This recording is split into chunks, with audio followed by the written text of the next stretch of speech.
Moabot na sa dulan 600 ka mga batang lalaki ang nakapahimo sa libreng tuli nga gitanyag sa Talisay City Government. Gipasiugdahan kini sa Talisay City Health Office uban sa mga volunteers gikan sa mga pribadong tambalanan ug mga pundok ug barangay health workers. Gisugdan ang libreng tuli operation sa Talisay City LGU niadtong unang semana sa Mayo. Diin katulo sa usa ka semana sila nga mutuyok sa mga barangay aron mas mapaduol alang sa mga batang gustong magpatuli. Ugma na matapos ang libreng patuli nga tanyag sa Talisay City Health Office. Himuon kini sa Barangay Linaw. Insakto usab kay nagkaduol na ang abli sa klase.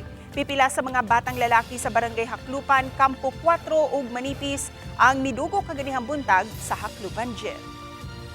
And kanina service nato as by Mayor sad sponsored kay importante jud to avoid ang kanisang mga infections sa mga bata na kung dili man ga sila tuli more likely jud makakuha jud sila kay mga urinary tract infections may no especially manggod na dili matarong og hugas ang ilahang kinataw sa mga bata no.